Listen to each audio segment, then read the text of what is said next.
اعوذ باللہ من الشیطان الرجیم بسم اللہ الرحمن الرحیم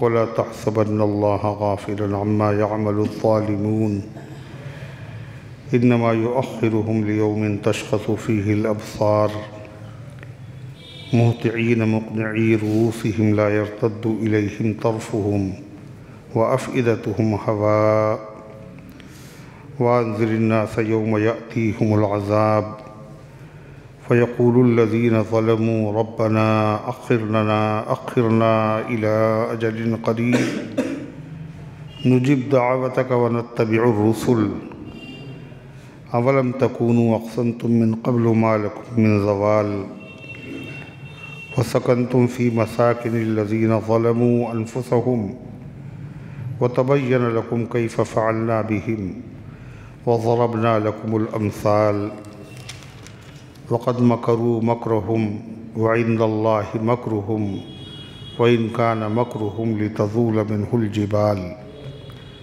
فلا تحسبن الله مخلف وعده رسله إن الله عزيز ذو انتقام يوم تبدل الأرض غير الأرض والسماوات وبرزوا لله الواحد القهار وترى المجرمين يومئذ مقرنين في الأصفاد سرابيلهم من قطران وتغشى وجوههم النار ليجزي الله كل نفس ما كسبت إن الله سريع الحساب هذا بلاغ للناس ولينظروا به وليعلموا أنما هو إله واحد وليذكر أولو الألباب صدق اللہ العظیم۔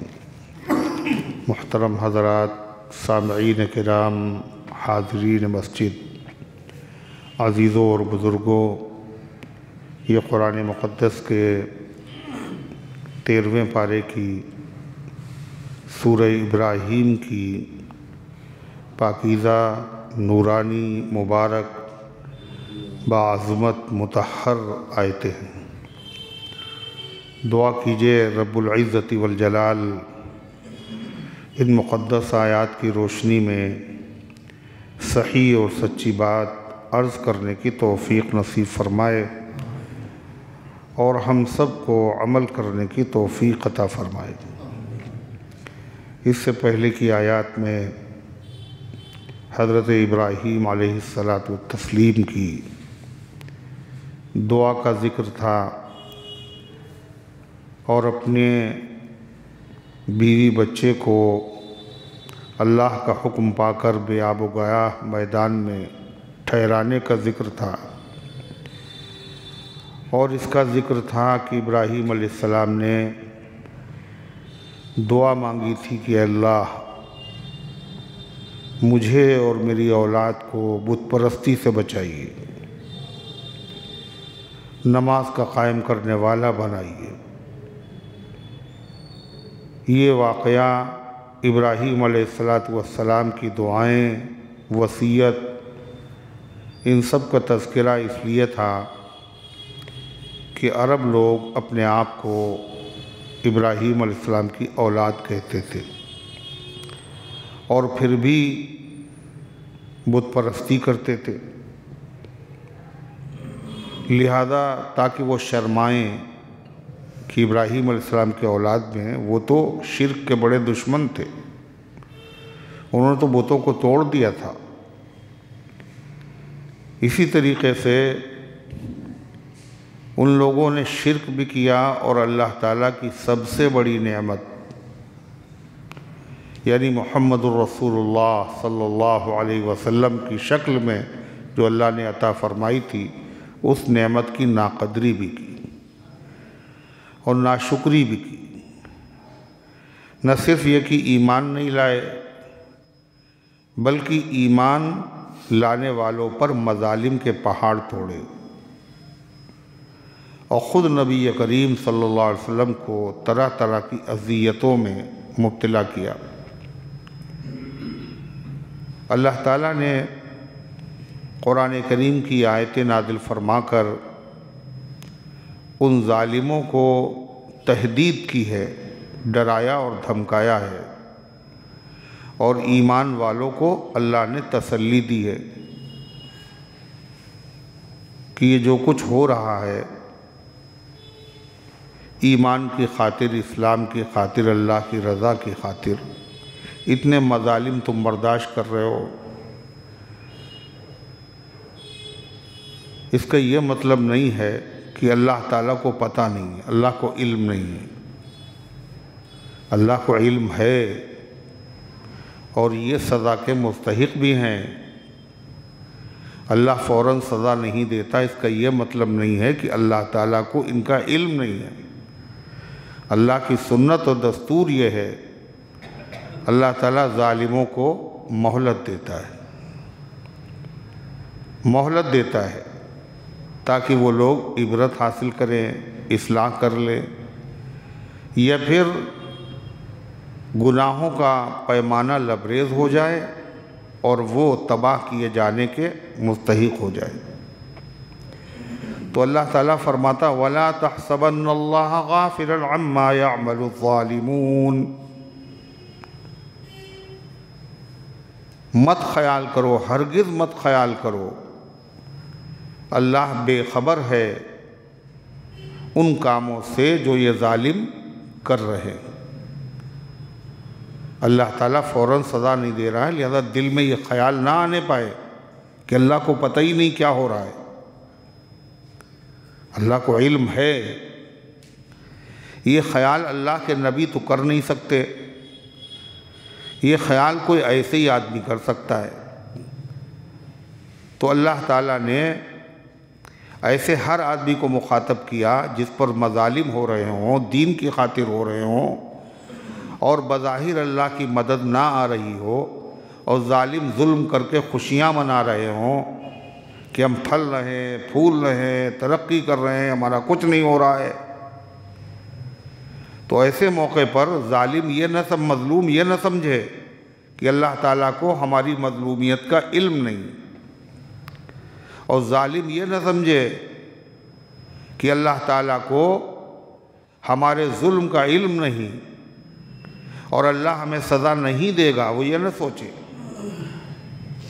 فرمایا انما یؤخرہم لیوم تشخص فیہ الابصار، اللہ ان کو جو فوراً سزا نہیں دے رہا ہے تو اس کی وجہ یہ ہے کہ اللہ ان کو صرف مہلت دے رہا ہے ایسے دن کے لیے جس میں آنکھیں پھٹی رہ جائیں گی۔ ان کو مکمل سزا اس دن ملے گی جس دن آنکھیں پھٹی رہ جائیں گی۔ کاہے کی وجہ سے؟ قیامت کی ہولناکی، اللہ کا غضب، ایسے ہوشربا واقعات جب دیکھیں گے تو اس کی وجہ سے آنکھیں پھٹی رہ جائیں گی۔ مہطعین مقنعی رؤوسہم، اور یہ سارے لوگ اپنی قبروں سے نکلیں گے اور بڑی تیزی کے ساتھ دوڑیں گے۔ کدھر دوڑ کے جائیں گے؟ موقف حساب، حساب کتاب کا جو میدان ہے، قبر سے نکل کر تیز چلیں گے نہیں بلکہ دوڑیں گے۔ یومئذ یتبعون الداعی لا عوج لہ وخشعت الاصوات للرحمن فلا تسمع الا ہمسا، اس دن جو پکارنے والا ہوگا چلو میدان محشر کی طرف، تو سارے لوگ اس داعی کے پیچھے چل پڑیں گے۔ جو دنیا میں اللہ کے داعیوں کی آواز پر دھیان نہیں دیتے تھے، اس دن سب، کوئی کان نہیں ہلا گا، سب دوڑیں گے بڑی تیزی کے ساتھ۔ اور کیسے دوڑ رہے ہوں گے؟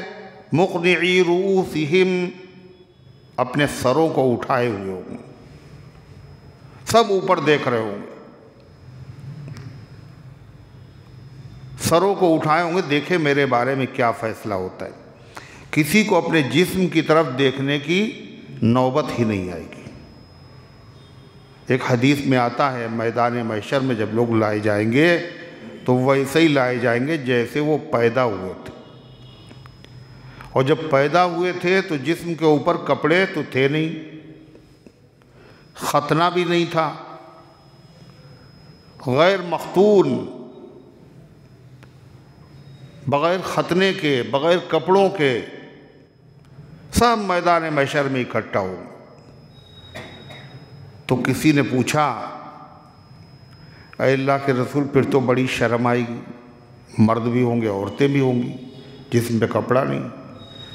آپ نے فرمایا معاملہ اس سے کہیں آگے ہوگا، سب کی نگاہیں اوپر اٹھی ہوئی ہوں گی، اور آپ نے نگاہ اوپر اٹھا کے بتایا صحابہ کو، اوپر اٹھی ہوئی ہوں گی۔ ہولناک ایسا منظر ہوگا، دہشت ایسی ہوگی، کسی کو کسی کی طرف دیکھنے کی فرصت نہیں، مہلت نہیں، خیال نہیں۔ اللہ فرماتا سب ٹکٹکی باندھے ہوئے دیکھ رہے ہوں گے۔ کیسے؟ لا يرتد الیہم طرفہم، نہیں ان کی طرف پلٹ کر آئے گی ان کی نگاہ، آنکھیں کھلی ہوئی ہیں، پلک بھی جھپکے گی نہیں۔ ایسا خوف کا ماحول، دہشت کا ماحول۔ فرمایا اللہ تعالیٰ نے وَأَفْئِدَتُهُمْ ہوا، اور ان کے دل ہوا ہو جائیں گے۔ ہوا ہونے کا مطلب یعنی ان کے دل یعنی ان کے سینے خالی ہو جائیں گے۔ خالی ہو جانے کا مطلب سینے میں دل نہیں رہیں گے۔ سینے میں دل پھر کہاں چلے جائیں گے؟ اپنی جگہ چھوڑ دیں گے اور یہ حلق میں آ جائیں گے۔ کہتے نہیں کلیجہ منہ کو آ گیا۔ قرآن میں ایک جگہ ذکر ہے جب غزوہ خندق ہوا، صحابہ کی تعداد تھوڑی، خندق کھدی ہوئی، دشمن اوپر سے بھی بڑی تعداد میں اور اندر بھی دشمن، مدینے میں بھی دشمن اور آگے بھی دشمن، غدار۔ 3 نمازیں حضور کی قضا ہو گئی۔ اللہ نے اس منظر کا ذکر کیا، صحابہ کے خوف کا عالم کیا تھا۔ وَإِذْ زَاغَتِ الْأَبْصَارُ وَبَلَغَتِ الْقُلُوبُ الْحَنَاجِرَ وَتَظُنُّونَ بِاللَّهِ الظُّنُونَ وَزُلْزِلُوا زِلْزَالًا شَدِيدًا۔ وہ وقت یاد کرو جب آنکھیں پھٹی رہ گئی تھیں۔ وَبَلَغَتِ الْقُلُوبُ الْحَنَاجِرَ، اور دل گلوں میں آ گئے تھے، دھڑک دھڑک کے ایسا لگ رہا تھا کہ باہر نکل جائیں گے، اور طرح طرح کا خیال کر رہے تھے تم اللہ کے بارے میں، اب کی مرتبہ لگتا ہے مدد آئے گی نہیں، مٹ جائیں گے۔ اور سخت جنبش ان کو دی گئی تھی، اللہ کی مدد آئی۔ فرمایا وَأَفْئِدَتُهُمْ ہوا، ان کے دل ہوا ہو جائیں گے، اپنی جگہ چھوڑ دیں گے، اتنی تیز دھڑکیں گے کہ اچھل کر گلے میں اٹک جائیں گے، اور وہ لوگ گلا اپنا دبائیں گے کہیں دل باہر نہ آ جائے۔ یا دل کے ہوا ہونے کا مطلب یہ ہے کہ دل بیکار ہو جائیں گے۔ دل سے کیا ہوتا ہے؟ آدمی فیصلہ کرتا ہے، دل ہی بادشاہ ہے۔ ہاتھ چلتے ہیں دل کے حکم سے، آنکھیں دیکھتی ہیں دل کے حکم سے۔ آدمی کہیں جاتا ہے، آتا ہے، کچھ کرتا ہے، کچھ کھاتا ہے، کچھ پیتا ہے، کس کی حکومت ہے؟ دل کی حکومت ہے۔ کھانا رکھا ہے عمدہ قسم کا کھانا، کھائیے، کہنے دل نہیں چاہتا، دل نہیں چاہتا، پانی کو دل نہیں چاہتا، اچھے کپڑے پہننے کو جی نہیں چاہتا۔ یہ دل کی بادشاہت، اور دل بالکل بیکار ہو جائے گا، حواس باختہ، ہوش و حواس گم ہو جائیں گے۔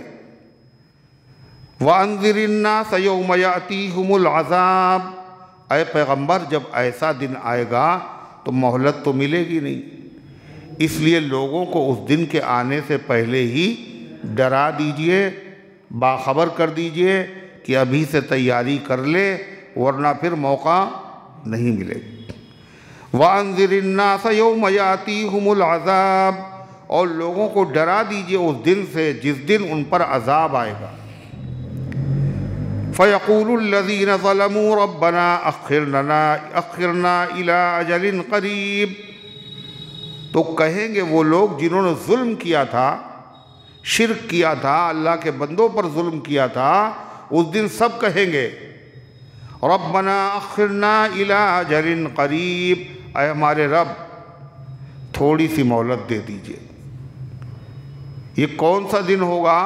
علماء نے لکھا ہے اس دن سے مراد یا تو دنیا کا دن ہے، یا اس سے مراد آخرت قیامت کا دن ہے۔ دنیا کے دن میں جب عذاب آئے گا، اور عذاب آتا ہے تو بڑے بڑے کٹر دشمن سب تمنا کرنے لگتے ہیں تھوڑا سا موقع اور مل جائے، اب یہ حرکتیں ہم نہیں کریں گے، اب ہم باز آئے، اب ہم جو ہے سیدھے راستے پہ آ جائیں گے، ساری حرکتیں چھوڑ دیں گے، شراب چھوڑ دیں گے، جوا چھوڑ دیں گے، ظلم چھوڑ دیں گے، سمجھ میں آنے لگتا ہے۔ یا پھر اس سے مراد ہے وفات کا ٹائم، یوم سے مراد ہے یوم وفات، جب آدمی کا مرنے کا دن ہوتا ہے، اور جب ملک الموت آتے ہیں اور وہ آ کے کہتے ہیں لا بشرا لکم، اچھا رزلٹ نہیں ہے تمہارا، آگے ماحول اچھا نہیں ہے، اس کا چہرہ دھواں دھواں ہو جاتا ہے، اور فوراً وہ تمنا کرتا ہے کاش کی تھوڑے دن کی مہلت اور مل جائے، تھوڑے دن کی مہلت اور مل جائے، ہم اپنے آپ کو ٹھیک کر لیں، متقی بنا لیں، اپنے آپ کو پارسا بنا لیں، اب اللہ اللہ ہی کریں گے، یعنی تھوڑی سی موت ٹل جائے۔ اور قیامت کے دن اگر یہ اس سے مراد اگر قیامت کے دن ہے تو کیا کہیں گے اللہ تعالیٰ سے؟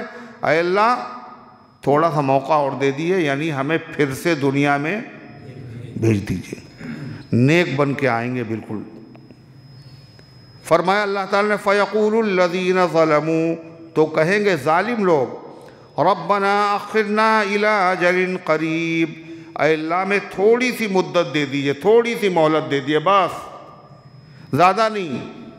کیوں تھوڑی سی مہلت دے دیں؟ جو نہیں کیا تھا وہ کر کے آ جائیں، جو کیا تھا اس کو چھوڑ دیں۔ کیا کریں گے جا کے؟ نجب دعوتک، اے اللہ ہم تیری دعوت کو قبول کر لیں گے، تیرے پیغمبروں کے ذریعے سے اور تیرے نیک بندوں کے ذریعے سے جو دین کی دعوت پہنچی تھی ہم نے نہیں قبول کیا تھا، آپ موقع ایک دے دیے، ایک چانس صرف، ہم وہ دعوت قبول کر لیں گے۔ وَنَتَّبِعِ الرُّسُلَ، اور رسولوں کی مخالفت کرتے تھے ہم، اب ہم رسولوں کے پیچھے چلیں گے بالکل۔ جب وہ یہ کہیں گے تو اللہ جواب میں کیا کہے گا؟ تمہیں مہلت تو ہم نے اتنی دی، اتنی مہلت دی کہ اس کے نتیجے میں تمہارے دل پتھر ہو گئے، پتھر، اور تم نے یہ کہا کہ ہمیں یہاں سے جانا ہی نہیں ہے، ہمیں مرنا ہی نہیں ہے، مرنے کے بعد ہمیں دوبارہ زندہ ہونا ہی نہیں ہے، اور تم اس قدر سرکش ہو گئے جب نبی کہتے تھے مرنے کے بعد زندگی ہے تو تم کیا کہتے تھے؟ قسم کھا کے کہتے تھے کہ مرنے کے بعد زندگی نہیں۔ وَأَقْسَمُوا بِاللَّهِ جَهْدَ أَيْمَانِهِمْ لَا يَبْعَثُ اللَّهُ مَن يَمُوتُ، اللہ کہتا ہے انہوں نے قسمیں کھائیں، اور قسمیں بھی کیسے کھائیں؟ زور لگا کے، واللہ باللہ تاللہ، قسمیں کھا کے کیا کہا؟ اللہ دوبارہ زندہ نہیں کرے گا، جھوٹ کہتے ہو تم، زندگی موت پھر کچھ نہیں، اتنی مہلت ہم نے تمہیں دی تھی۔ اللہ کیا کہے گا؟ اولم تکونوا اقسمتم من قبل ما لکم من زوال، آج تم کہہ رہے ہو ہمیں مہلت دے دو، حالانکہ تم وہی ہو کہ تم لوگوں نے قسمیں کھائی تھیں اس سے پہلے، ما لکم من زوال، تمہیں دنیا سے ٹلنا ہی نہیں ہے اور مرنے کے بعد دوبارہ زندہ ہونا ہی نہیں ہے، تم قسمیں کھاتے تھے، آج وہ دن آ گیا تو پھر سے مہلت مانگ رہے ہو کہ مجھے مہلت دے دی جائے، ہم پھر سے نیک بن کے آئیں گے؟ اللہ کہتا ہے ایک بات، تم نے قسمیں کھائی تھی، اتنی مہلت ملی۔ دوسری بات، وَسَكَنْتُمْ فِي مَسَاكِنِ الَّذِينَ ظَلَمُوا أَنفُسَهُمْ، اور تم انہی بستیوں میں رہتے تھے، تم انہی بستیوں اور شہروں میں رہتے تھے۔ کون سی بستیوں اور شہروں میں؟ جو ان لوگوں کی بستیاں اور شہر تھے جنہوں نے تم سے پہلے اپنے اوپر ظلم کیا تھا، اور پھر ظلم کے نتیجے میں ہم نے ان بستیوں کو اور بستی والوں کو برباد کر دیا تھا۔ قوم عاد، قوم سمود کے کھنڈرات اور قوم عاد کے ویرانے تمہارے راستے میں سے پڑتے تھے، جو تم صبح گزرتے تھے، شام کو گزرتے تھے، کہ یہیں رہتے تھے وہ لوگ جن کو جو بڑے طاقتور تھے وہ کہتے من اشد منا قوہ، ہم سے زیادہ طاقتور کون ہے؟ جو ایک چٹان کو ایک اکیلے ایک آدمی اٹھا لیتا تھا، اتنے بڑے طاقتور تھے وہ لوگ۔ لم یخلق مثلها فی البلاد، ان سے زیادہ طاقتور لوگ تو دنیا میں پیدا نہیں ہوئے، وہ لوگ تھے، انہی بستیوں میں رہتے تھے۔ جب انہوں نے اللہ تعالیٰ کے نبی کی مخالفت کی اور قیامت کو جھٹلایا تو ان کو برباد کر دیا گیا، اور اسی بستی کے قریب تم رہتے ہو اور وہی جرم کر رہے ہو کہ قیامت نہیں آئے گی۔ اللہ تعالیٰ کی توحید کے مخالف، اللہ کے رسول کی دعوت کے مخالف اور قیامت کے عقیدے کے منکر وہی کر رہے تھے تم، اور اب کہہ رہے ہو مجھے تھوڑی سی۔ وَسَكَنْتُمْ فِي مَسَاكِنِ الَّذِينَ ظَلَمُوا أَنفُسَهُمْ، اور تم رہتے تھے ان مقامات میں جن لوگوں نے ظلم کیا تھا اپنے اوپر۔ وَتَبَيَّنَ لَكُمْ كَيْفَ فَعَلْنَا بِهِمْ، اور تمہارے سامنے یہ حقیقت بھی آ چکی تھی کہ اس میں رہنے والے طاقتور تھے، بڑے مالدار تھے، بڑے کاریگر و ماہر تھے، ہم نے ان کے ساتھ کیا کیا یہ بھی تمہیں پتہ ہے۔ تم نے قصے سنے تھے، داستانیں سنی تھی ان کی بربادی و تباہی کی، مکانات کھنڈرات دیکھتے تھے، ان کے قصے و کہانیاں سنتے تھے، اور پھر بھی تمہاری آنکھیں نہیں بند ہوئی۔ وہ ہنس رہے ہیں، کاہے پہ ہنس دیا آپ؟ کیا سمجھ میں آ گیا؟ کیا کہا ہم نے؟ ارے ہم نے کیا کہہ دیا؟ کیا کہا تو وہ تو بتاؤ۔ ارے تو ہم نے کہا کیا تھا یہ تو پوچھ رہے ہیں، نہیں بتائیں گے۔ آنکھیں نہیں پھنسی؟ تمہاری آنکھیں نہیں کھلی؟ بستیاں کھنڈرات بھی دیکھیں، اور کھنڈرات میں جو لوگ تھے کیسے مکھی اور مچھر کی طرح مارے گئے، تم نے داستانیں بھی سنی، اور پھر بھی تمہیں ہوش نہیں آیا۔ اور یہی نہیں، تیسری بات، وَضَرَبْنَا لَكُمُ الْأَمْثَالَ، اور ہم نے تم سے ان کے واقعات بیان کر دیے۔ آسمانی کتابوں میں قوم عاد، قوم سمود، قوم لوط کی تباہی کا قصہ ہم نے خود بیان کیا عبرت کے لیے۔ کھنڈرات بھی دیکھے، لوگوں کی زبان سے داستانیں سنی، اور اللہ کی کتابوں میں بھی ان کے واقعات تم نے سنے۔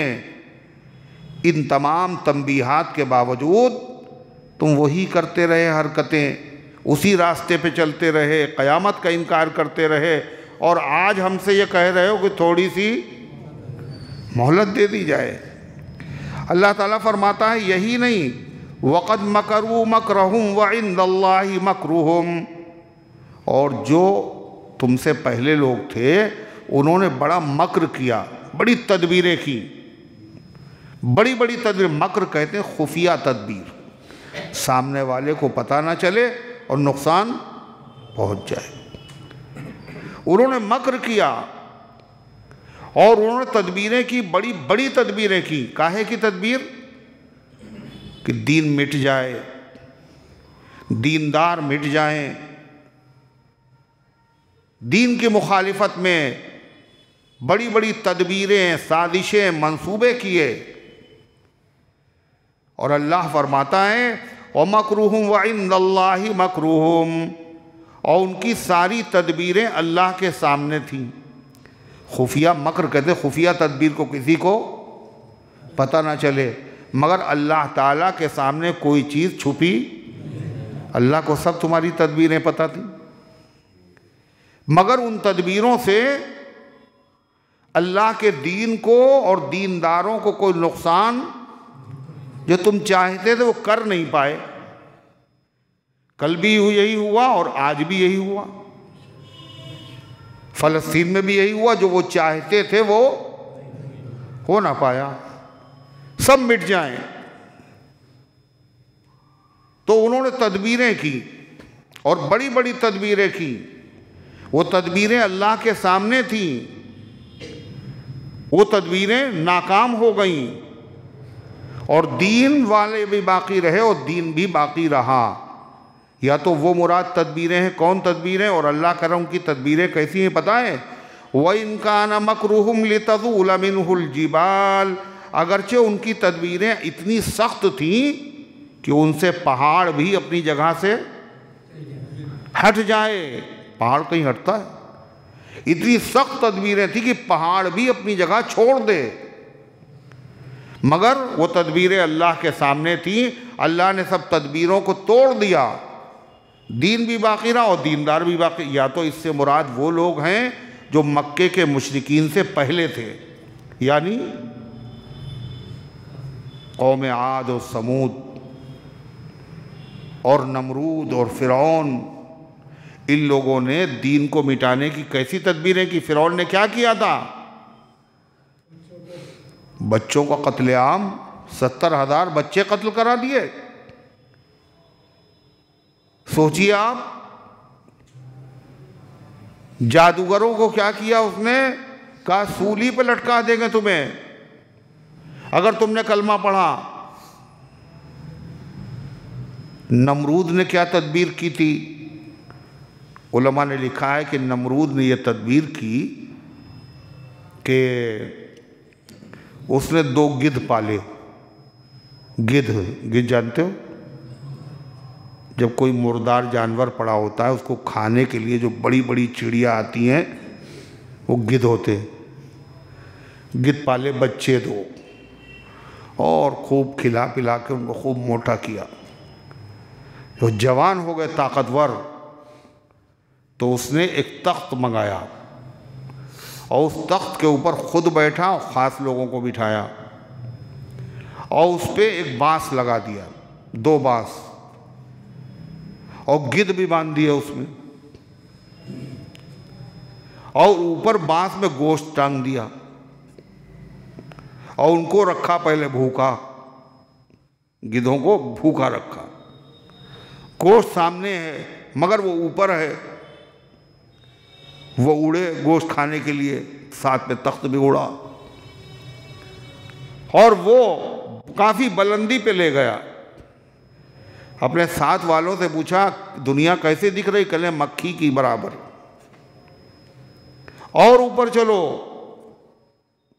اور اوپر جانے کے بعد کہا آسمان کے سوا کچھ دکھ ہی نہیں رہا ہے۔ کہنے لگا واپس چلو۔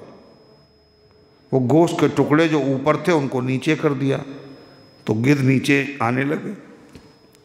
یہ بھی تدبیر تھی ایک۔ اور کیا کیا تدبیریں کی خود مکے کے مشرکین نے۔ حضور پاک صلی اللہ علیہ وسلم کو قید کر دیا جائے، آپ کو جلا وطن کر دیا جائے۔ اور ابو جہل نے کیا تدبیر کی تھی؟ سارے لوگ تلواریں لے کے گھر گھیر لیں، ہر قبیلے کا ایک آدمی جیسے نکلے سب مل کے قتل کر دیں۔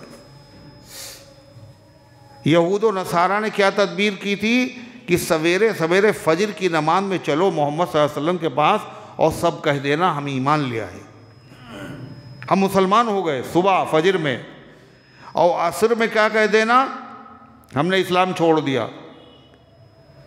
تو اس سے کیا فرق پڑے گا کہ تم پڑھے لکھے لوگ ہو، لوگ یہ سمجھیں گے یہ پڑھے لکھے لوگ ہیں، اسلام لائے، کتنے ان کے اندر تعصب نہیں ہے، دیکھو اپنا مذہب چھوڑ کر اسلام قبول کر لیا۔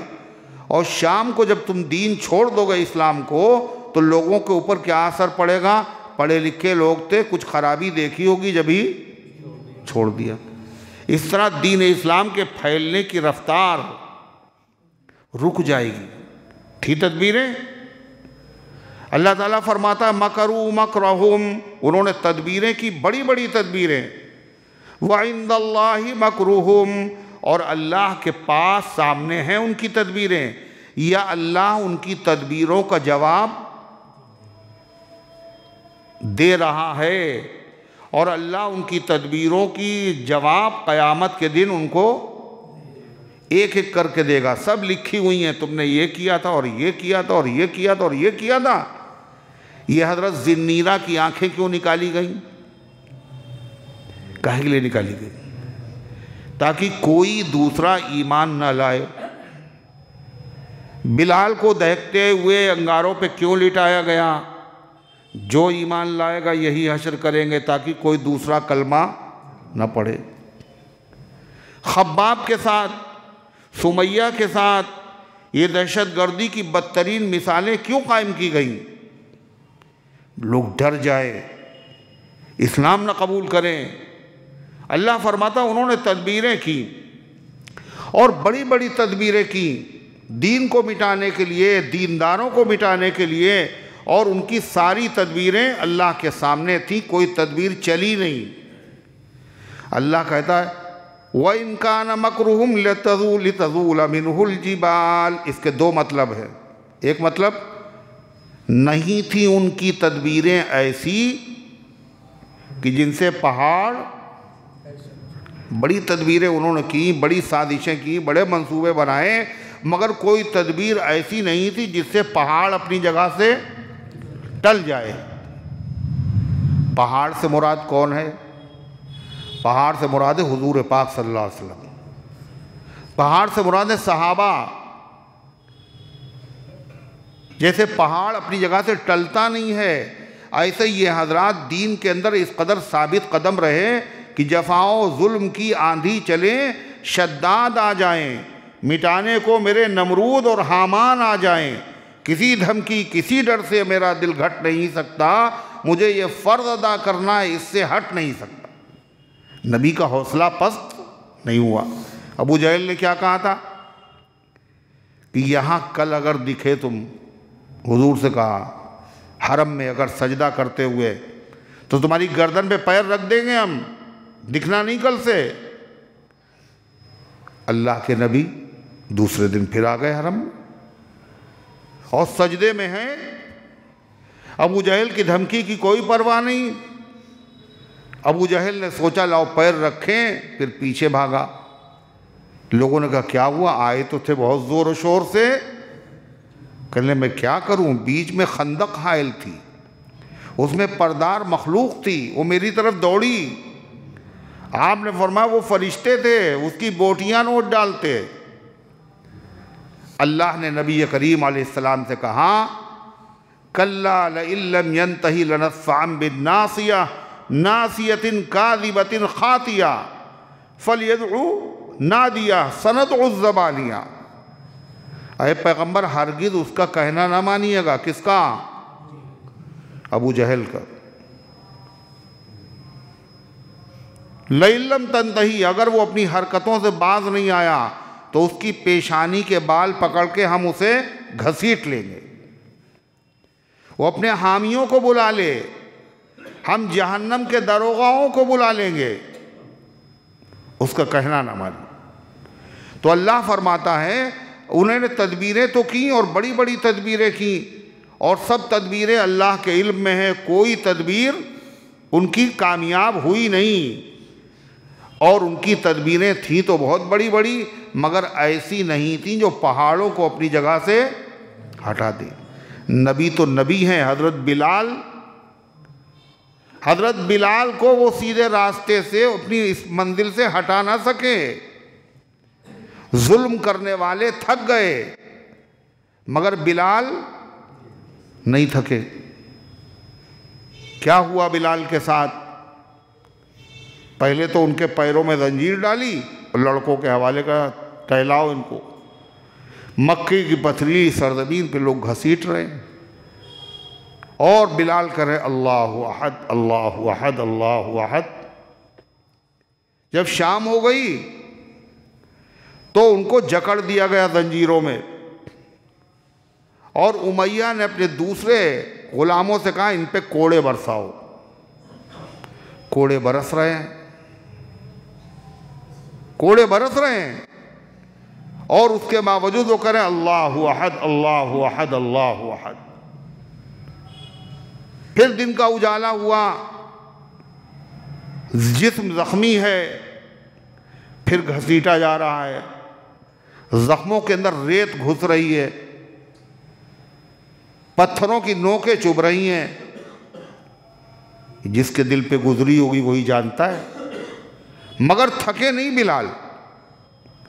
آقائے حبش پر وہ امیہ کے مظالم، شکوے ہیں بلالی نہ گلے ہیں نہ شکایات، ظلم اس کا مسلسل ہے تو رٹ اپنی مسلسل، اللہ احد سارے مظالم کے جوابات۔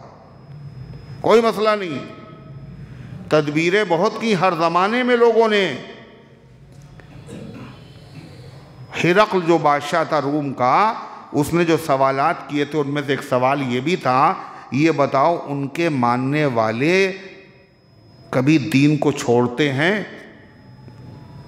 تو حضرت ابو سفیان نے جو اس وقت مسلمان نہیں تھے، انہوں نے اس کے باوجود کہا کہ ان کے ماننے والوں پر بہت مظالم ہم نے ڈھائے ہیں، مگر ایک آدمی نے بھی دین چھوڑا نہیں۔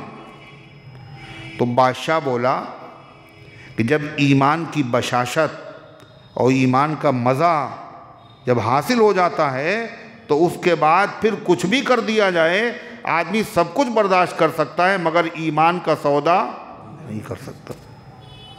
یہ سچے دین کی علامت۔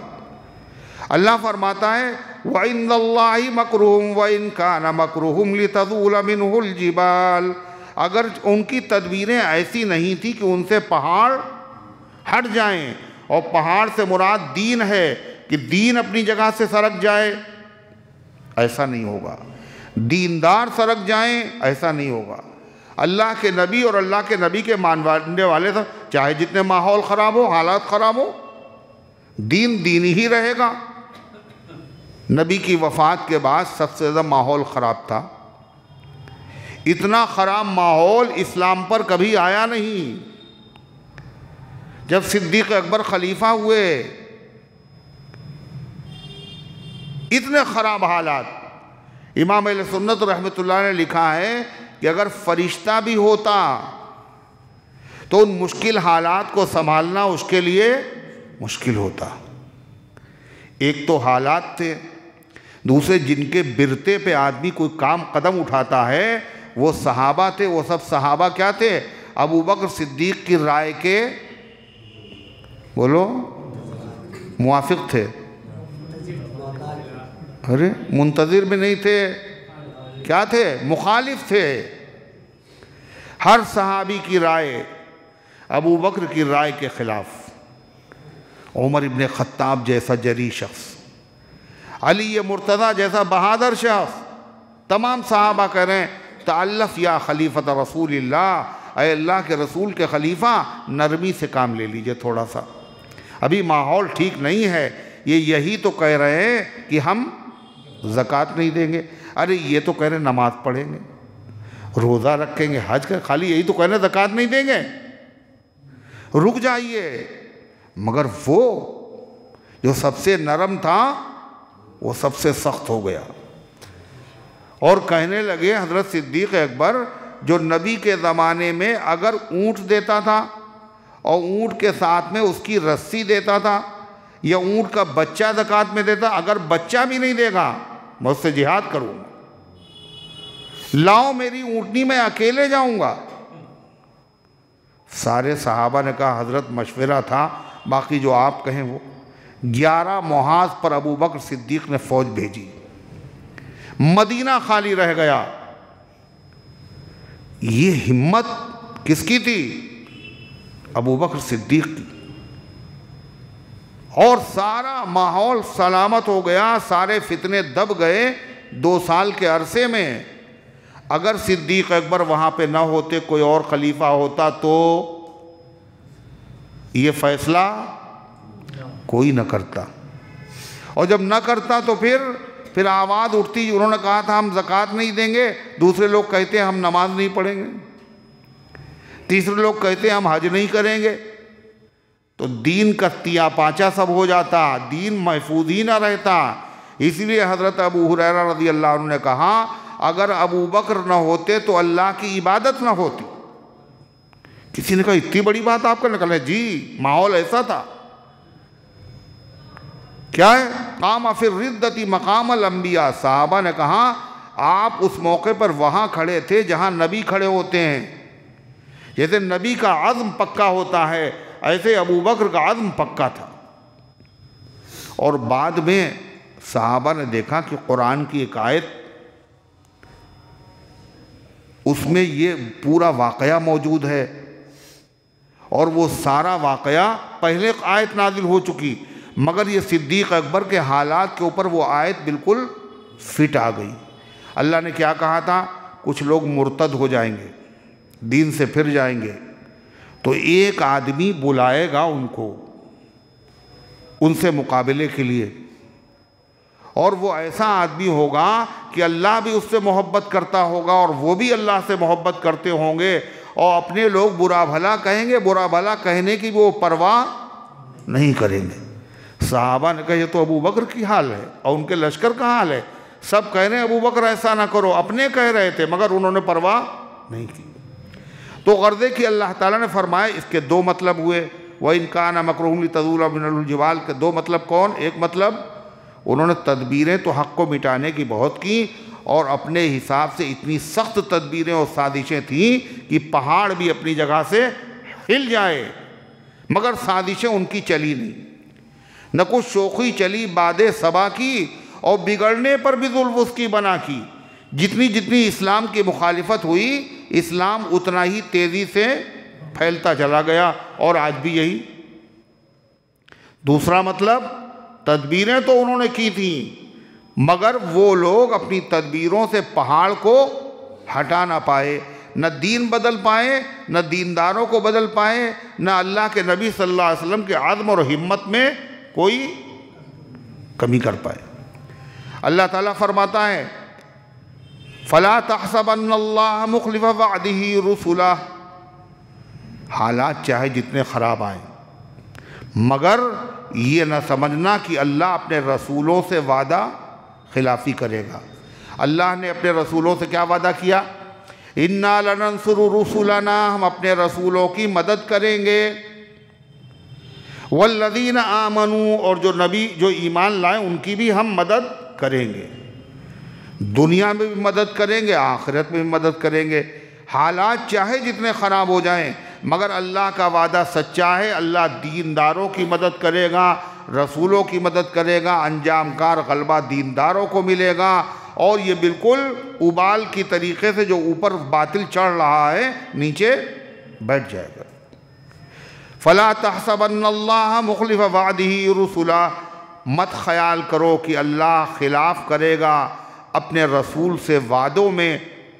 اللہ تو اپنے کسی بندے سے وعدہ خلافی نہیں کرتا، اور آپ تو اللہ کے محبوب ہیں، آپ سے کیسے وعدہ خلافی کرے گا؟ ان اللہ عزیز ذو انتقام، اللہ زبردست ہے، وہ سزا تو فوراً دے سکتا ہے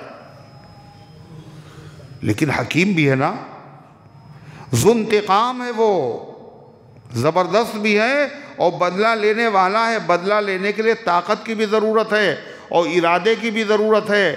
اللہ کے پاس طاقت بھی ہے اور اللہ کا ارادہ بھی ہے۔ جنہوں نے دینداروں کو ستایا ہے اللہ ان سے بدلہ لے گا، لیکن یہ بدلہ اللہ کب لے گا؟ کب لے گا؟ یوم تبدل الارض غیر الارض، جس دن زمین کو بدل دیا جائے گا دوسری زمین سے، زمین کو بدل دیا جائے گا دوسری زمین سے، والسماوات، اور آسمانوں کو بدل دیا جائے گا دوسرے آسمانوں سے۔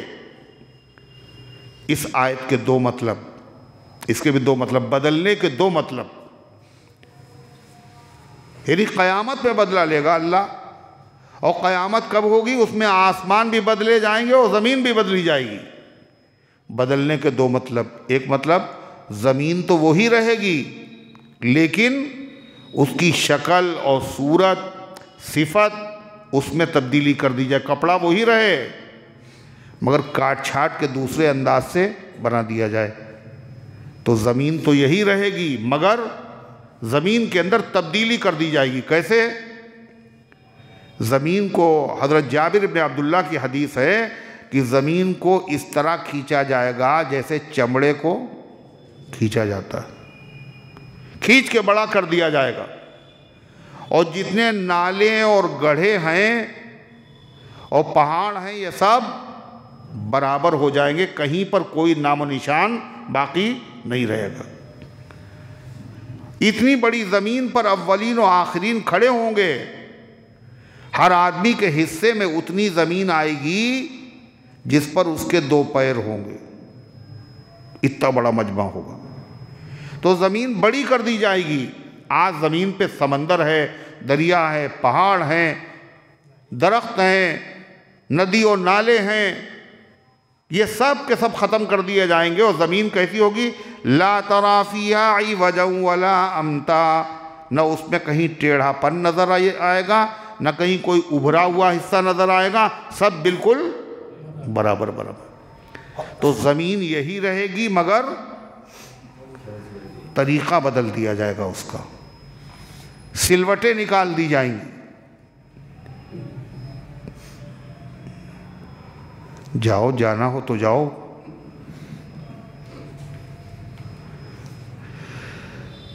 دوسرا مطلب ہے زمین کو بالکل، زمین کی ذات ہی بدل دی جائے گی، اثر نو، نئی زمین اور نیا آسمان لایا جائے گا۔ یہ بھی مطلب ہے اس کا۔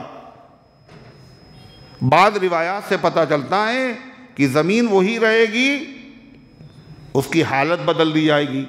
بعض روایات سے پتہ چلتا ہے کہ بالعینی بالکل سیم زمین ہی بدل دی جائے گی اور آسمان بھی بدلا جائے گا۔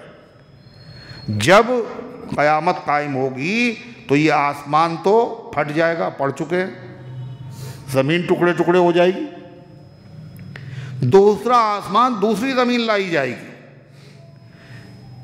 روایات دونوں طرح کی ہیں۔ ایک روایت میں آتا ہے، حضرت عبداللہ ابن مسعود کہتے ہیں کہ جس زمین پر حشر قائم کیا جائے گا وہ زمین چاندی کی طرح سفید ہوگی۔ کیسی؟ یہ زمین کیسی؟ چاندی کی طرح ہے، چاندی کی طرح چمک رہی ہوگی۔ ایک روایت میں ہے وہ زمین بالکل کیسی ہوگی؟ جیسے میدے کی روٹی۔ میدے کی روٹی کیسی ہوتی ہے؟ میلی میلی سی ہوتی ہے نا، سفید۔ میدے کی روٹی کی طرح زمین بن جائے گی، اور وہ زمین ایسی ہوگی اس پر گناہ نہیں کیا گیا ہوگا، اس پر کسی کا ناحق خون نہیں بہایا گیا ہوگا۔ یعنی یہ زمین نہیں دوسری زمین ہوگی، یہ آسمان نہیں دوسرا آسمان ہوگا۔ حضرت عائشہ صدیقہ رضی اللہ عنہا سے کسی نے پوچھا کہ ام المومنین یہ بتائیے جب زمین بدلی جائے گی تو لوگ کہاں جائیں گے؟ بھائی سارے لوگ تو زمین پہ ہیں، اور زمین بدلی جائے گی تو لوگ کہاں جائیں گے؟ تو ام المومنین نے فرمایا یہ سوال میں نے اللہ کے نبی سے کیا تھا، اور آپ نے فرمایا کہ عائشہ تم سے پہلے مجھ سے یہ کسی نے سوال نہیں کیا۔ تو پھر آپ نے فرمایا اس وقت لوگ پلسرات پر ہوں گے۔ کہاں؟ پلسرات پر ہوں گے جب زمین بدلی جائے گی۔ ایک روایت میں آتا ہے حضور صلی اللہ علیہ وسلم کے آزاد کردہ غلام ہیں، ان کا نام ہے حضرت ثوبان۔ کیا نام ہے؟ ثوبان رضی اللہ عنہ۔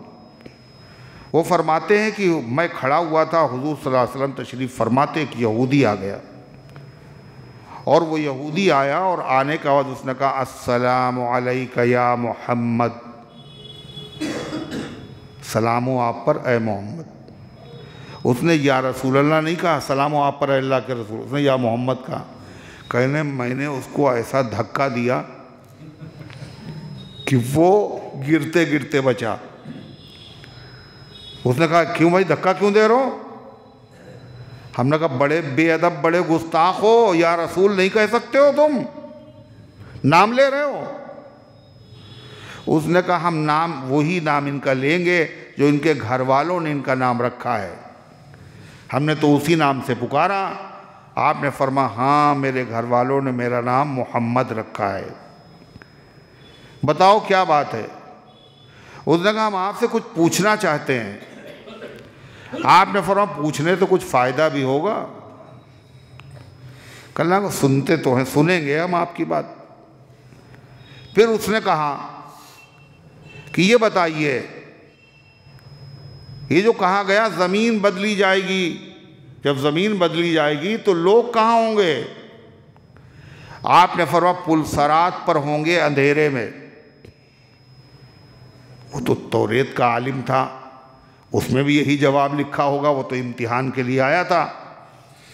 فرمایا کہ سب سے پہلے اس کو کون پار کرے گا؟ یہودی نے پوچھا۔ آپ نے فرمایا کہ مہاجر لوگوں میں جو غریب لوگ ہیں سب سے پہلے یہ پل کو پار کریں گے۔ صحابہ میں بھی جو غریب ہیں اور مہاجر صحابہ، تو کہا سب سے پہلے ان کو جنت میں کھانے کے لیے کیا دیا جائے گا؟ آپ نے فرمایا کہ مچھلی کے جگر کے کباب دیے جائیں گے۔ کہا اس کے بعد کیا دیا جائے گا؟ آپ نے فرمایا کہ اس کے بعد ایک بیل کو ذبح کیا جائے گا، جنتی بیل کو، اور اس کا گوشت کھلایا جائے گا۔ کہا پینے کے لیے کیا دیا جائے گا؟ آپ نے فرمایا سلسبیل ایک چشمہ ہے، اس سے پانی پلایا جائے گا۔ پھر اس نے کہا اچھا ہم ایک سوال آپ سے اور کرنا چاہتے ہیں، اور یہ سوال نبی کے علاوہ کوئی بتا نہیں سکتا ہے، پوچھیں آپ سے۔ آپ نے فرمایا کچھ فائدہ ہوگا پوچھنے کا تمہیں، خالی سوال ہی کرنے آئے ہو؟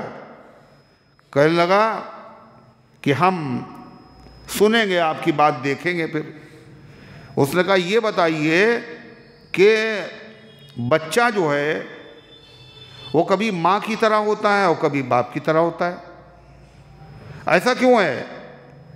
آپ نے فرمایا کہ بچہ جو پیدا ہوتا ہے وہ دو رنگی بوند سے پیدا ہوتا ہے، دو کلر کی۔ آدمی کے جسم سے نکلنے والا رقیق مادہ اور عورتوں کے جسم سے نکلنے والا رقیق پتلا مادہ، ان دونوں میں فرق، دونوں سے مل کے بچہ پیدا ہوتا ہے، اور دونوں کے کلر میں آپ نے فرمایا مرد کے جسم سے جو نکلتا ہے وہ گاڑھا ہوتا ہے اور سفید ہوتا ہے، اور عورتوں سے جو مادہ نکلتا ہے وہ پیلا ہوتا ہے اور پتلا ہوتا ہے۔ یہ دونوں جب مل جاتے ہیں تو ان میں سے جو ایک دوسرے کے اوپر غالب آ جاتا ہے بچہ ویسے ہی ہو جاتا ہے۔ اگر ماں کا کہ جسم سے نکلا ہوا مادہ غالب آ گیا تو لڑکی ہوتی ہے یا بچہ ماں کے مشابہ ہوتا ہے، اور باپ کا مادہ اگر غالب آ گیا تو لڑکا پیدا ہوتا ہے یا باپ کے مشابہ ہوتا ہے۔ اس نے کہا کہ آپ نے بالکل صحیح جواب دیا، مگر ایمان وہ پھر بھی نہیں لایا، چلا گیا وہ۔ تو آپ نے فرمائی یہ جو سوال کر رہا تھا یہ سوالوں کے جواب مجھے معلوم نہیں تھے، وہ سوال کرتا جاتا تھا اور جبریل مجھے بتاتے جاتے تھے۔ تو غرضے کی اس میں روایت میں بھی ہے، اس نے یہی پوچھا کہ جب زمین بدلی جائے گی تو لوگ کہاں ہوں گے؟ معلوم یہ ہوا کہ یہ زمین، ایک روایت سے پتہ چلا زمین پوری نہیں بدلی جائے گی، اس کی حالت بدلی جائے گی۔ دوسری روایت سے پتہ چلتا ہے کہ زمین ہی بدل دی جائے گی۔ تو دو باتیں ہو گئیں، کہا دونوں صحیح، پہلے زمین کی حالت بدلی جائے گی اور بعد میں جب حساب کتاب ہوگا تو نئے آسمان اور نئی زمین پر ہوگا۔ اللہ تعالیٰ فرماتا ہے یوم تبدل الارض غیر الارض والسماوات، جس دن بدل دی جائے گی زمین دوسری زمین سے اور آسمان دوسرے آسمان سے، وبرزوا للہ الواحد القہار، اور سب کے سب کھڑے ہو جائیں گے نکل کر اس اللہ کے سامنے جو اکیلا ہے، ہر چیز پر غالب ہے، کوئی بھاگ نہیں سکے گا، کوئی چھپ نہیں سکے گا۔ اللہ تعالیٰ فرماتا ہے اور جو مجرم ہوں گے قیامت کے دن ان کا حال دیکھنا۔ وَتَرَى الْمُجْرِمِينَ يَوْمَئِذٍ مُقَرَّنِينَ فِي الْأَصْفَادِ، اور آپ دیکھیں گے مجرموں کو اس دن جکڑے ہوئے ہوں گے زنجیروں میں۔ زنجیروں میں جکڑا جائے گا مجرم کو۔ ہر مجرم کے ساتھ میں اس کا شیطان بھی ہوتا ہے۔ ہر انسان جب پیدا ہوتا ہے تو ساتھ میں ایک فرشتہ اور ایک شیطان پیدا ہوتا ہے، اسی کو کہتے ہیں ہمزاد، فارسی میں ہمزاد۔ زادن کے معنی فارسی میں جنہ، ہمزاد معنی ساتھ میں جنا ہوا۔ آدمی کے اندر جو خیر کے خیالات آتے ہیں وہ فرشتہ دل میں ڈالتا ہے، جو برے خیالات آتے ہیں وہ جن دل کے اندر وسوسے ڈالتا ہے۔ اس کو کہتے ہیں قرین۔ کیا کہتے ہیں؟ قرین۔ قرین کہتے ہیں ایسا ساتھی جو ہر وقت ساتھ میں رہے، سوتے میں، جاگتے میں، کھاتے میں، پیتے میں، بازار میں، ہر جگہ ساتھ میں۔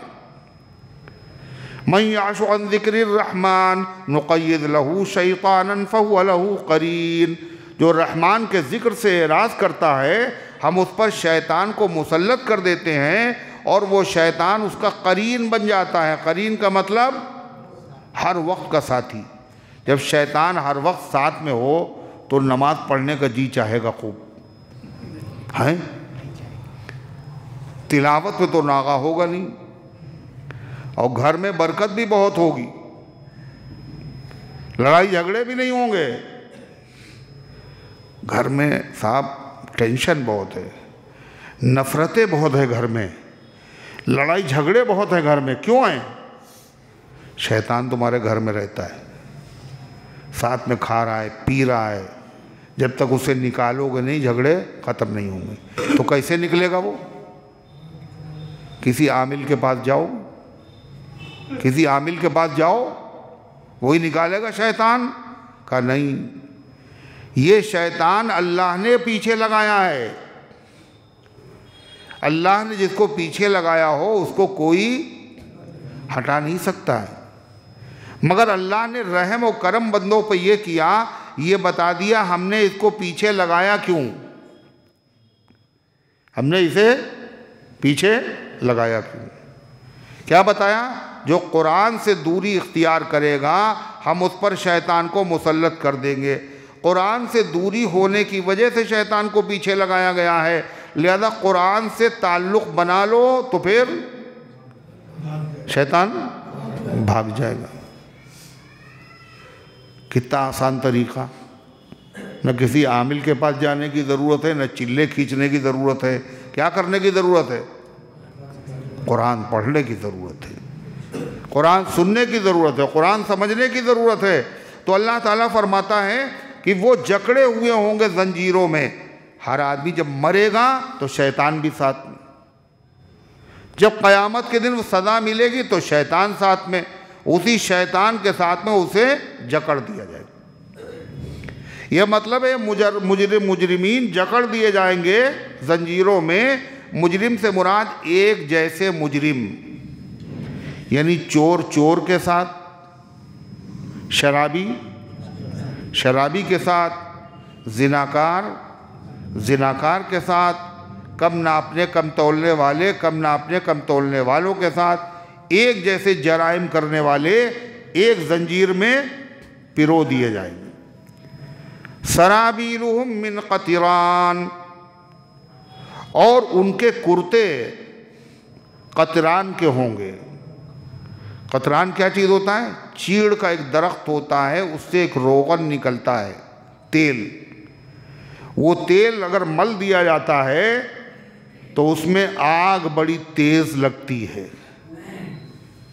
تو ان مجرموں کے جسم پر جو کرتے ہوں گے وہ قطران کے ہوں گے، اسی روغن کے ہوں گے، گندھک کے ہوں گے۔ مگر جہنم کی آگ میں اور دنیا کی آگ میں فرق ہے۔ وہ جو روغن یہاں ملتا ہے، مٹی کا تیل سمجھ لیجئے، آگ زیادہ تیز لگتی ہے۔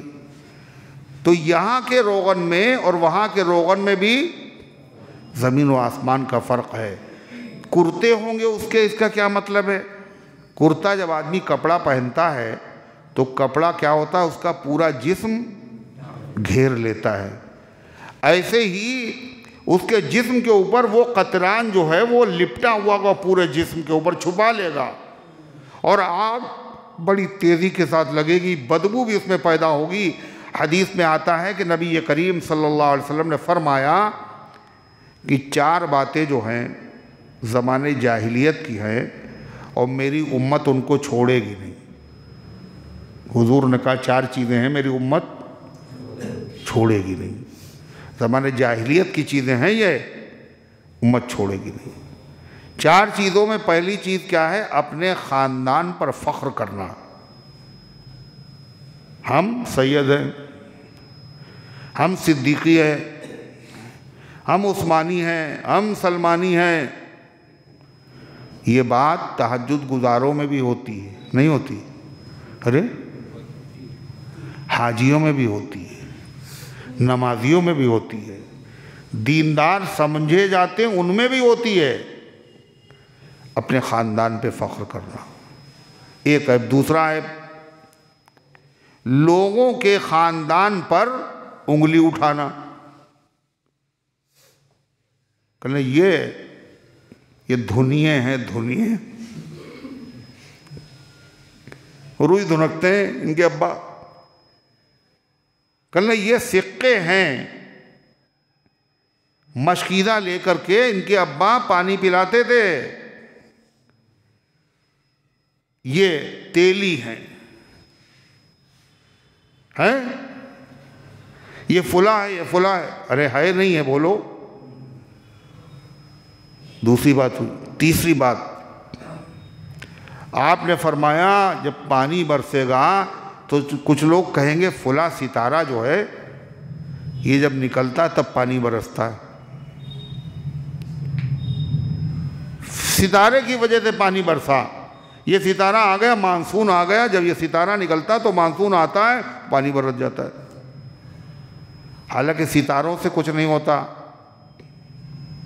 پانی اللہ برساتا ہے۔ چوتھی چیز فرمایا کہ کسی کے مرنے کے بعد رونا، مرثیے پڑھنا۔ رونا، مرثیے کا مطلب وہ نہیں وہ جو لوگ پڑھتے مرثیے، مرثیہ اسے نہیں کہتے ہیں، صرف اسی کو نہیں کہتے، وہ بھی مرثیہ ہوتا ہے۔ مرثیہ کا مطلب ہے مرنے والے کی خوبیوں کو یاد کر کر کے، بیان کر کر کے رونا، کہ صاحب بڑے اچھے آدمی تھے، آپ تو بڑے اچھے آدمی تھے، آپ تو ہمت کے لیے پہاڑ تھے، جیسے پہاڑ ہوتا ہے، آپ تو چٹان تھے، چٹان تو شیر تھے آپ، ہیں؟ لوگ بیان کر کے روتے۔ حدیث میں آتا ہے کہ جب لوگ یہ کہہ کر کے روتے ہیں تو فرشتہ جو ہے اس کے سینے پہ مکہ مارتا ہے، کس کے؟ مرنے والے کو، کہتا ہاں بھائی آپ پہاڑ تھے، آپ شیر تھے، آپ شیر تھے، آپ پہاڑ تھے۔ یہ ہوتا ہے۔ تو اس سے حضور صلی اللہ علیہ وسلم منع فرمایا۔ آپ نے کیا فرمایا؟ غم ہوتا ہے، غم انسان کو ہوتا ہے، بکری کو نہیں ہوتا، انسانوں کو ہوتا ہے، فطرت کا تقاضا ہے۔ جو چیز فطرت کا تقاضا ہے شریعت نے اس پر پابندی، بولو، شریعت نے اس پہ پابندی نہیں لگائی، فطرت کا تقاضا ہے۔ بھئی آدمی غم ہے، اگر وہ غم نہیں نکلے گا تو ہارٹ اٹیک ہو جائے گا، اس لیے شریعت نے غم کے موقع پر رونے کی اجازت دے دی، مگر کون سا رونا؟ آنکھوں سے آنسو بہیں، آنکھوں سے آنسو بہہ جائیں، بہنے دو، لیکن زبان سے واہ ویلا ہنگامہ نہ کرنا، زبان اور ہاتھ نہ چلانا۔ حضور پاک صلی اللہ علیہ وسلم کے ساتھ بھی ایسا ہوا، آپ کے بیٹے کا انتقال ہوا، آپ کے نواسے کا انتقال ہوا۔ آپ صلی اللہ علیہ وسلم کے ساتھ صحابہ تشریف لے گئے، کہاں؟ حضور پاک صلی اللہ علیہ وسلم کے بیٹے جو تھے ابراہیم، تو وہ ایک لوہار کے وہاں ان کی جو اہلیہ تھیں، وہ صحابی تھے، لوہار کا کام کرتے تھے، ان کی اہلیہ ان کی دایا تھی، دودھ پلاتی تھی، تو ان کے وہاں حضور صلی اللہ علیہ وسلم تشریف لے گئے۔ ایک مرتبہ صحابہ کہتے ہیں حضور گئے، آپ نے بچے کو لیا گود میں، چوما، بوسہ دیا، سونگھا، دوبارہ پھر آپ گئے۔ تو جب دوبارہ آپ گئے تو جب آپ نے بچے کو گود میں لیا تو بچے کی جان نکل رہی تھی، جھٹکے لے رہا تھا، اخیر وقت تھا، تو آپ کی آنکھوں سے آنسو بہنے لگے۔ جو صحابہ ساتھ میں تھے ان کا ما ھذا یا رسول اللہ، حضور یہ کیا ہے؟ آپ نے فرمایا ھذا من الرحمہ، یہ رحمت اور شفقت ہے جو اللہ نے بندوں کے دل میں رکھی ہے۔ آپ نے فرمایا مہما کانا من العین، جب تک یہ آنکھوں سے بہے تو یہ اللہ کی طرف سے ہے، اور مہما کانا من اللسان او الید، اور جس میں زبان سے حروف نکلنے لگے، شکوے شکایت، اور ہاتھ چلنے لگے، منہ پہ مار رہا ہے کوئی سینہ پیٹ رہا ہے، تو یہ کیا ہے؟ کہا شیطان کی طرف سے۔ تو فرمایا حضور انور صلی اللہ علیہ وسلم نے میری امت یہ 4 چیزیں چھوڑے گی نہیں، ان میں سے ایک کیا ہے؟ نوحہ خوانی کرنا، مرثیے پڑھنا، چیخ کر رونا، بین کر کے رونا۔ آپ نے فرمایا اور بین کرنے والی اگر اس نے توبہ نہیں کی، قیامت کے دن اسے لایا جائے گا اور اس کو کرتا پہنایا جائے گا، کاہے کا؟ قطران کا، جو اس میں آیا سرابیلہم من قطران، ان کے کرتے قطران کے ہو، جس میں آگ بڑی تیز لگتی ہے اگر توبہ نہ کی۔ وَتَغْشَى وُجُوهَهُمُ النَّارِ، اور ان کے چہروں پر آگ لپٹ جائے گی۔ تھوڑی سی آنچ ذرا تیز ہوتی ہے تو سب سے زیادہ آگ کی گرمی کا احساس پیر کی ایڑی میں ہوتا ہے نا، سب سے زیادہ سب سے زیادہ چہرے پہ ہوتا ہے، ہاتھوں سے بھی زیادہ چہرے پہ۔ تو چہروں پہ آگ لپٹی ہوئی ہوگی، دور سے آگ جل رہی ہے تو چہرے پہ اس کی تپش محسوس ہو رہی ہے، آگ لپٹی ہوئی ہوگی۔ یہ سب کیوں ہوگا؟ لِيَجْزِيَ اللَّهُ كُلَّ نَفْسٍ مَّا كَسَبَتْ، تاکہ اللہ سزا دے ہر اس شخص کو جس نے جو کچھ کمایا تھا۔ ان اللہ سریع الحساب، اتنے لوگ قیامت کے دن ہوں گے، اولین و آخرین کا مجمع ہوگا، حساب کتاب میں تو بڑی دیر لگے گی۔ اللہ کہتا ہے ان اللہ سریع الحساب، اللہ بڑی جلدی حساب لینے والا ہے۔ دیر تو وہاں لگے جہاں معلومات کرنا پڑے، اللہ کو تو سب کچھ معلوم ہے۔ ھذا بلاغ للناس، یہ قرآن کا جو بیان ہے جو سن رہے ہیں آپ، اللہ کہتا ہے یہ کافی نصیحت ہے لوگوں کے لیے۔ یہ اس لیے ہے لِيُنذَرُوا بِهِ، تاکہ اس کے ذریعے سے لوگوں کو ڈرایا جائے، لوگوں کو اللہ کا پیغام سنایا جائے، اور وہ ڈر کر کے اپنی اصلاح کریں، آخرت کی تیاری کریں، اور اللہ کی مرضی کے خلاف کاموں سے اپنے آپ کو روکیں۔ وَلِيَعْلَمُوا أَنَّمَا هُوَ إِلَٰهٌ وَاحِدٌ، اور تاکہ وہ یقین کر لیں کہ ان کا معبود ایک ہی معبود ہے، مانگے تو اسی سے، سر جھکائیں تو اسی کے آگے، ڈریں تو اسی سے۔ وَلْيَذَّكَّرَ أُولُو الْأَلْبَابِ، اور تاکہ نصیحت حاصل کریں، نصیحت حاصل کرنے والے، قرآن سن کر کے نصیحت حاصل کرنے والے کل بھی تھے اور آج بھی ہیں، اور قیامت تک لوگ نصیحت حاصل کرتے رہیں گے۔ اللہ تعالی ہم کو بھی ان لوگوں میں شامل فرمائے جو اللہ تعالیٰ کے اس نصیحت نامے کو سنتے ہیں، پڑھتے ہیں، دیکھتے ہیں، سمجھتے ہیں، اور اس کے تقاضوں پر عمل کرتے ہیں۔ اللہ ان گزارشات کو قبول فرمائے، عمل کرنے کی توفیق عطا فرمائے۔ اللہ کی مہربانی سے سورہ ابراہیم مکمل ہو گئی۔ اس کے بعد جو سورت آ رہی ہے اس سورت کا نام ہے سورہ ہجر۔ کیا نام ہے؟ سورہ ہجر۔ آئندہ ہفتے میں انشاءاللہ اس کی تشریح اور وضاحت ہوگی۔ اللہ قبول فرمائے، عمل کرنے کی توفیق عطا فرمائے۔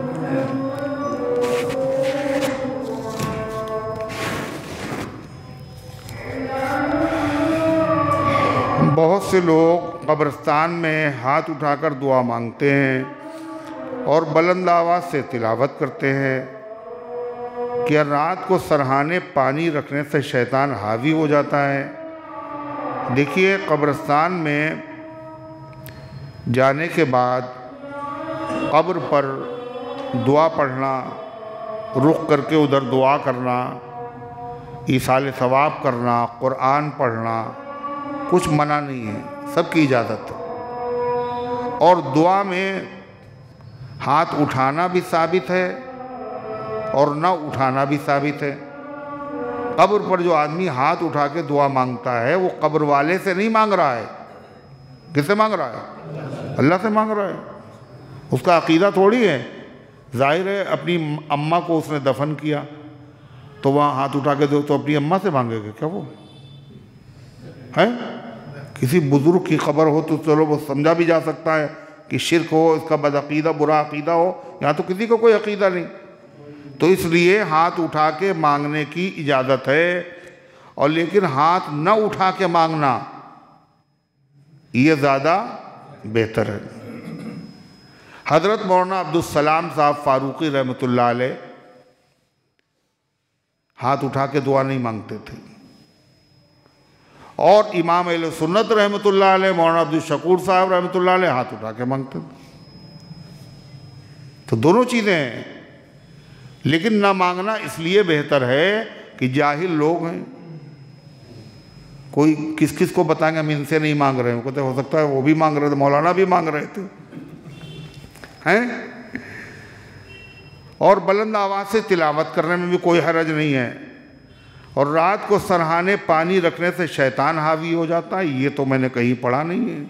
نہ پانی رکھنے سے ہوتا ہے، نہ پانی نہ رکھنے سے ہوتا ہے۔ ہاں، قرآن نہ پڑھنے سے شیطان حاوی ہو جاتا ہے، ابھی بتایا میں نے، اور اسی سے حاوی ہوتا ہے اور اسی سے بھاگتا بھی ہے۔ حضرت عمر رضی اللہ عنہ سے حضور نے پوچھا اتنی بلند آواز سے قرآن کیوں پڑھ رہے تھے؟ کہنے لگے میں سوتوں کو جگا رہا تھا اور شیطان کو بھگا رہا تھا۔